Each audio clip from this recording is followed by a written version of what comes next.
Welcome back to the David Seaton Show. I really appreciate everyone continuing to consume this content. And I came across a story in the last 24 hours that I really have to talk about. We need to talk about. A 17-year-old has been charged as an adult for allegedly shooting and killing his own mother. I grew up in the western suburbs of Chicago, and I've had family that has lived on the west and the south sides my entire life. And so I've always had proximity to Chicago and what's going on in Chicago with the previous and present mayors, and the violence that's going on in Chicago has always, been on my radar, something that I've always paid attention to, even having family members who live on the west side right now. And everything that you've heard from this mayor, everything that you've heard from politicians on the left, you're basically just hearing that, hey, violent crime is down. What are we complaining about? That violent crime is down, murders are down, crime in general is down. But all you have to do is pay attention to what's going on in the media and what they are reporting, specifically what's going on in Chicago, and you will continue to see stories like people were shot in the city over the weekend, 5 of them fatally. Now to the latest on a surge in ATM thefts in Chicago. At least 4 have been stolen this week alone. And Chicago police releasing this video of an attempted carjacking and armed robbery at a gas station on the west side. This happened earlier this month in this 600 block of South Independence. The suspects pull up in a black Honda Accord. Then take a look at what happens next. They confront the victim in his car and they fire a weapon during this struggle. Their carjacking attempt not successful, but they did get away. An 80-year-old neighborhood dog walker who was always seen with a lot of dogs. Now she's dead, killed when a man tried to steal her car. And as Les Trent reports, police say the suspect is an 8-time felon who's now behind bars. Forced out of her car at gunpoint in Washington Heights. And after the thieves took the car, they totaled it. Around 2:45 this morning, police say the woman was sitting in the parked car near 99th and Halsted, and that is when 2 men with guns forced her out. Then they got in but slammed into a post while driving off. Police say the men may have fired their gun as they got out of the car and ran away. Our crews did see a bullet casing near the car. No one was hurt and no one has been arrested. So I think everyone who is fair-minded, who is actually looking at what's going on, will have to admit that crime in Chicago in general is not down. You cannot say that violent crime is down. Smash and grabs are up, carjackings are up, shootings are up. Every weekend this summer and every weekend every summer in Chicago, you see an uptick in violence. As a matter of fact, you can almost guarantee that if the temperature increases, or let me say it differently, as the temperature increases, the violence increases. That pretty much goes without saying. But there's this one crime in particular that really leapt out at me, and this story just broke over the weekend. Take a look at this. New details tonight in the murder of a South Shore mother. Her 17-year-old son is in custody and charged as an adult. Asal Razai joins us from Cook County Courthouse, where he appeared in front of a judge this afternoon. The judge visibly emotional here today as he took on this case. He called it a tragedy. As we learned, the shooter is 17-year-old Davion Pryor. The court saying the victim in this case is his mother, who he shot in front of other family members. Devastating details emerging just days after the murder of 43-year-old Tatanisha Jackskon. Court documents reveal her 17-year-old son, Davion Pryor, is now charged with first-degree murder. They say he shot his mother in the head at point-blank range 4 times as she was arriving to her home on Cornell Avenue in South Shore Thursday afternoon. Her husband, Davion's dad, and his 7-year-old brother both just steps behind her when she was shot. His father telling detectives as he was calling 911, he heard several more gunshots before Pryor ran out of a back door. First responders finding Jackson with multiple gunshots to the head and body. They also found 12 shell casings nearby. Detectives recovered a gun at the scene and say Pryor turned himself into police just hours later. This story, and I'm reading it here as I'm talking to you about it, a 17-year-old boy, Davion Pryor, shot his 43-year-old mother, Tatanisha Jackskon. This happened on the south side of Chicago. Apparently what happened is that this young man was at home. He was angry with his mother, his father, and his 7-year-old younger sibling were coming into the house. And as soon as the mother opens the door, the young man shoots her 4 times, apparently 4 times in the head. The father grabs his son, runs downstairs, calls 911. They hear additional shots. And then, as the story says, as the news is reporting, the young man turns himself in. So here's what's particularly egregious about this story. This young man was already, this young boy, let me correct myself. This young boy was already at home on electronic monitoring for carjacking and for assault. Prosecutors say Pryor has 2 pending cases in juvenile court for aggravated battery and vehicular hijacking.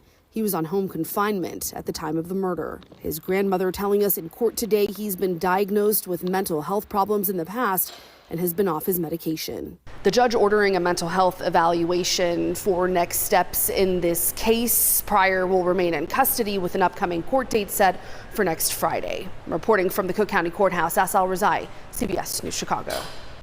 Pryor was already scheduled to appear in court for those 2 pending juvenile cases in less than 2 weeks.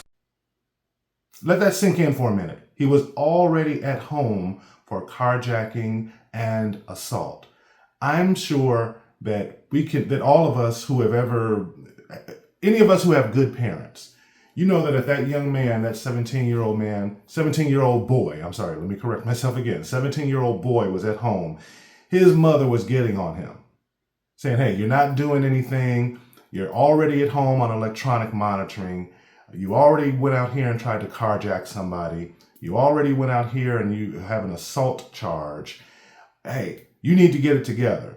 He's probably not going to school. He's probably sitting around smoking weed all day. I've seen other reports that said he was in some local drill group or rap group or whatever. So we know this young man was heavily steeped in antisocial behavior that led up to him deciding that he was going to kill his mother. His mother's putting the pressure on him.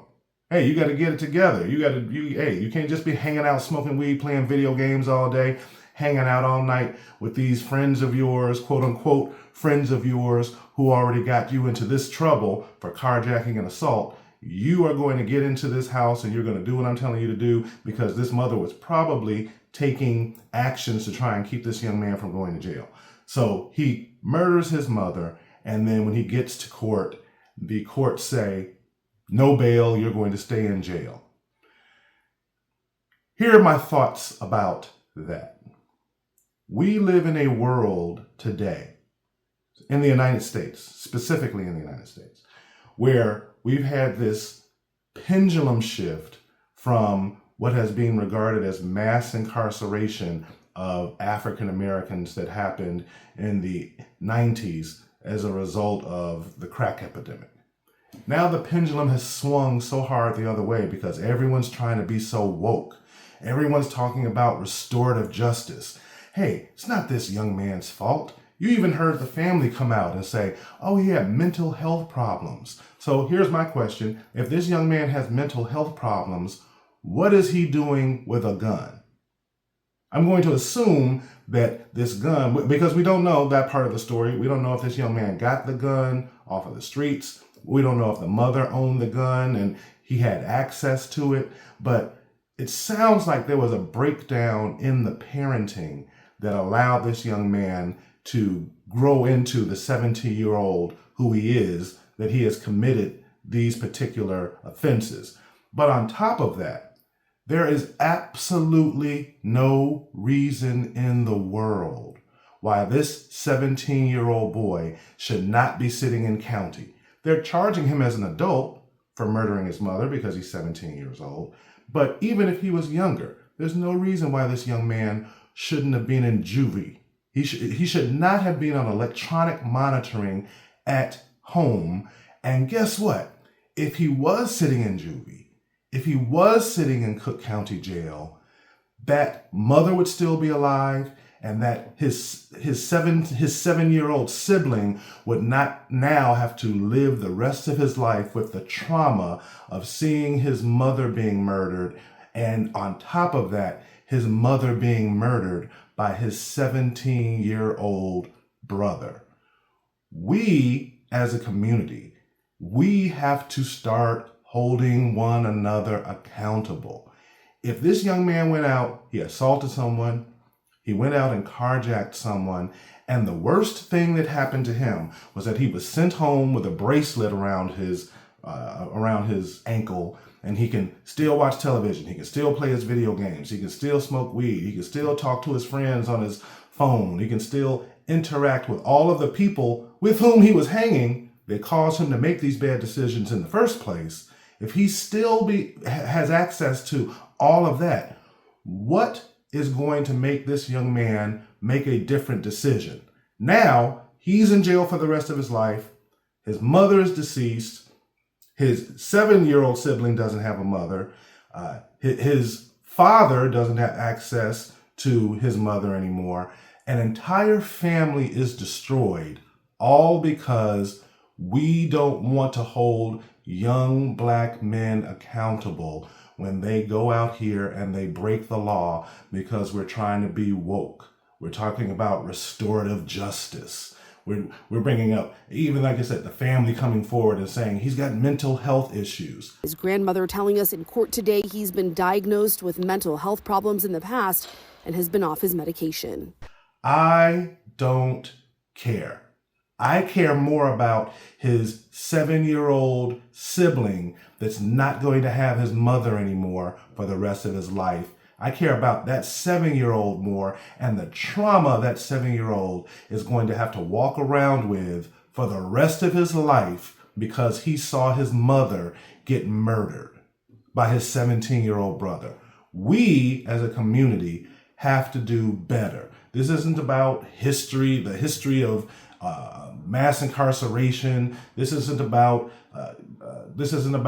police malfeasance. We know this young man is guilty. We know that he's guilty. He's going to have to go through the process so that he gets the legal distinction of being found guilty. But we know who killed his mother. We know that he carjacked someone. We know that he assaulted someone. And we have to start holding people accountable if we want to see different outcomes. But perhaps I'm wrong. Maybe I'm being too harsh. So guess what? Go down in the comments. Let me know what you think about this story of this young man, Davion Pryor. Should this young boy, should he have been in jail for the carjacking and for the assault? And if he was in jail, if he was being held in Cook County, if he was being held in juvenile detention, would his mother still be alive? I think the answer is yes. But I want to hear from you, so go down and comment, like, comment, subscribe. Again, we're going to keep this content coming forward for you. We want to keep these types of conversations going because these are the types of hard conversations that we need to have in the Black community if we want to see better outcomes. I love you. I'll talk to you soon.